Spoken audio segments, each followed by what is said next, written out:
Louis Leterrier's 2008 Marvel effort The Incredible Hulk is not a great movie. It's essentially a man-on-the-run thriller with some superhuman trappings. It has the kind of visual flair the MCU quickly clamped down on, and it has a great lineup of solid, if miscast, performers. But it is utterly forgettable. The internet hive mind eventually settled on weak villains as the main problem of early Marvel films. But weak villains is just another symptom of the real problem: weak structure.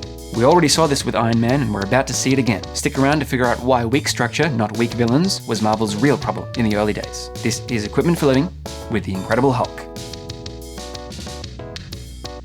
Alright, get your bearings. The Incredible Hulk is about a scientist called Bruce Banner, who turns into a large green monster when his heart rate reaches a certain level, not when he's angry, as is commonly claimed. Bruce begins the movie in hiding, in a Brazilian favela. He works in a bottling factory and tries to lay low. He's taking anger management classes from a martial artist who delivers the film's theme in minute 5. É melhor para controlar o medo, é a melhor coisa que você pode fazer para ter o entendimento do seu corpo. This film will be about whether and how we can control our more primal emotions, how to live in a modern society with rules and expectations while carrying around Hulk-like passions that threaten us and those around us. In the first act, Bruce accomplishes this by denying his green side. He avoids confrontation and lives a meek existence. But at minute 7, something happens that will change all that. A globule of Bruce's blood falls through the factory into a bottle. This is the call to adventure, although Bruce doesn't realize its consequences yet. Note down this idea of contamination as it comes back later. Bruce is worried that the condition afflicting him will hurt others. At minute 10, he receives what feels more like a call to adventure. A flower that fails to cure his condition. He's encouraged by an internet stranger to meet up, but he refuses. This overall sense of inaction constitutes the refusal of the call. Around minute 12, the action hops to General Thunderbolt Ross. Ross shows us what it's like to live an emotionless life, a life as a soldier, estranged from his daughter. Ross learns of the leaked blood and assembles a team to take out Bruce. The team is led by ex-SAS operative Emil Blonsky, played with feline liquidity by Tim Roth. Blonsky is the opposite of Bruce and will serve as the primary antagonist. Where Bruce runs away from his primal passions, Blonsky runs towards them.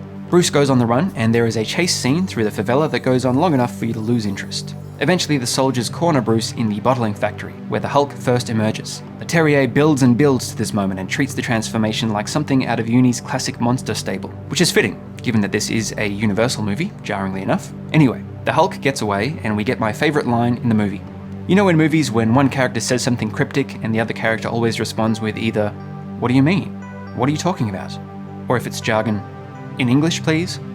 Well, in this movie, Ross tells Blonsky that the Hulk was Bruce Banner, and Blonsky simply says, "You have to explain that statement, sir." This is the most unique and human thing in the movie, and it tickled me a great deal. The trick to writing good dialogue is to avoid cliché, where cliché is usually the first thing that comes to your mind. This line does that with aplomb.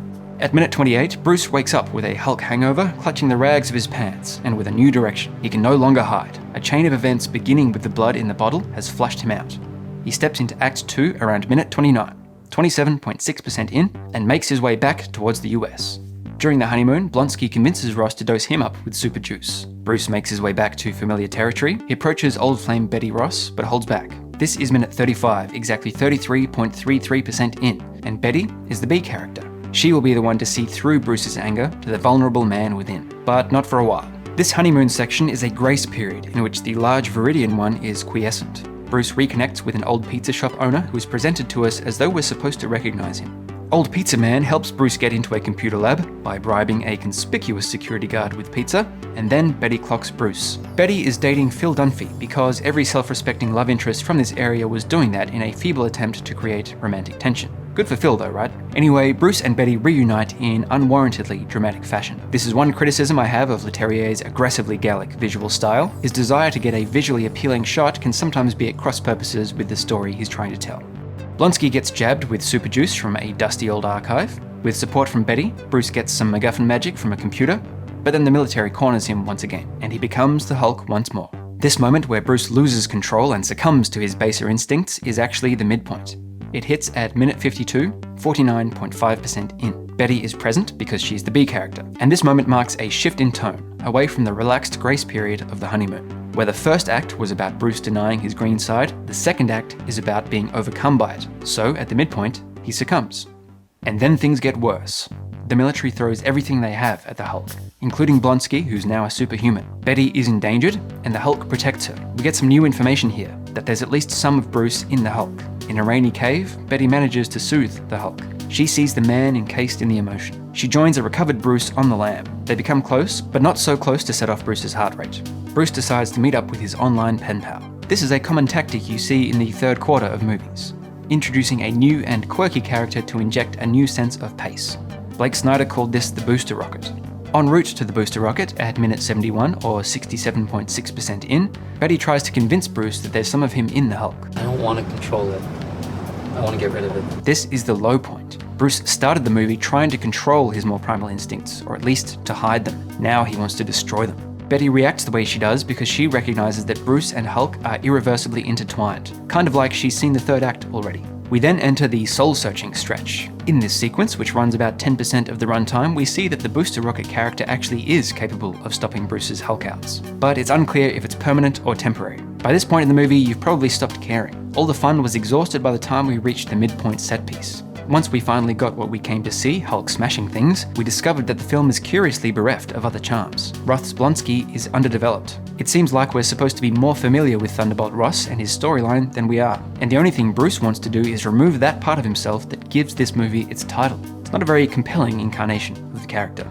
So, by the time we get to this point, where the movie threatens to delete its marquee character, we're either mildly outraged or scrolling Twitter to see if PS5s are back in stock yet. Either way, Bruce discovers his pen pal was keeping a stock of his radiated blood, flips out, and is promptly tranquilized by a fresh wave of soldiers. The final exam is where the movie really falls apart. Remember how I said Marvel used to have a third act problem, not just a villain problem? Well, this third act is particularly weak. For starters, it begins while the protagonist is incapacitated. Bruce is just reacting to things that other people are doing. This makes him a less engaged and therefore less engaging protagonist. Around minute 82, 78% in, Bruce is taken in by Ross, Betty remonstrates with her father, and Blonsky coerces the booster rocket into giving him an extra dose of super juice. These events all signal a shift in direction. Bruce is done trying to deny his emotions and also done being a slave to them. Betty crops up at the break into 3 to estrange herself even harder from her father, who was too robotic and emotionless. Because, you see, the prize in the form of the female goes to the man who best learns the theme, and Ross has learned nothing. This is fairly lazy storytelling, by the way. Blonsky's abomination gets loose, and the only way to stop him is to send Bruce in to kill him. This realization, at minute 92 or 87.6% in, constitutes the third act reversal. The whole movie long, Bruce was trying to deal with his predicament the wrong way. Here, he is finally challenged to deal with it the right way, to integrate the green and the pale, the emotional and the rational into a single entity. The film's screenplay has been building to this, but it's buried a little too deep to register here. Bruce has always just been responding to circumstances with no clear goal. His goal in Act 1 was not to be discovered, an open-ended and quite dull goal. His goal in Act 2 was to undo the miraculous powers we came to the cinema to see, another dull goal. In Act 3, he has no goal at all. He's magically learned the theme just by being around the B character. That's some classic lazy writing, by the way. And now his goal is to... what? Destroy the samples of his blood? No, that doesn't become relevant again. Protect Betty? No, she's not in danger. Why exactly does Bruce agree after the reversal to drop out of the helicopter and fight Abomination? Try to answer that question without using the word hero in your answer. This is what people are reaching for when they say the movie has a weak villain. It's not just the villain that's boring, it's the hero too. He's barely involved in the turning points of the story. In a good story, the protagonist's active decisions made in pursuit of clear and compelling goals both guide and conceal the film's structure. It just seems like the character is making plausible decisions, so it feels right. In this movie, a bunch of ingredients were thrown onto the screen, but in random proportions and for seemingly random periods. This is the real problem with the movie. The protagonist isn't compelling, and the story doesn't revolve around him. The movie wants us to root for someone who wants to remove the eponymous character from the movie. The movie wants us to wish it didn't exist. It certainly had this effect, but it's unintended. Anyway, Bruce drops out and becomes the Hulk. Notice there is one transformation per act, and we're owed one for Act 3. Hulk beats up Abomination, and then all is magically resolved, and Bruce goes to live in the woods where his eyes turn green, symbolizing that he has integrated that part of himself with the rest of him. I don't imagine there's anyone out there vigorously defending this movie. I'm pretty sure everyone agrees it's a very wobbly production, and should probably be skipped if you're doing an MCU rewatch. But it's important to pay attention to the roots of the storytelling planted here, and to appreciate how far Marvel has since come in its storytelling prowess. Generally speaking, I mean. It's interesting to me that both The Incredible Hulk and Iron Man have strong opening halves. Iron Man's is way better, obviously, but both movies suffer from a serious lack of momentum in the second half, because the characters' motivations weren't tied to the story. Stuff just happened to and around them, and they responded. The result is what feels like a shapeless experience, and shapeless experiences are forgettable. All these beats I've just described, I had to look pretty hard to find them. For both Iron Man and The Incredible Hulk, there's no clear, easy structure to point to, because the filmmakers clearly weren't thinking from the story first. The beats almost seem to have been cobbled together afterwards in what seems like an afterthought.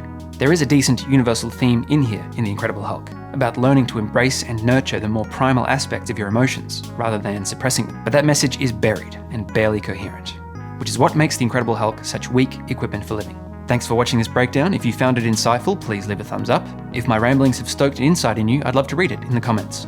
And if you'd like to see more movie breakdowns, click subscribe and ring the bell icon to make sure you don't miss any future videos. I have vague plans of continuing with the Marvel movies in release order, so let me know if that's something you're interested in. Bye for now.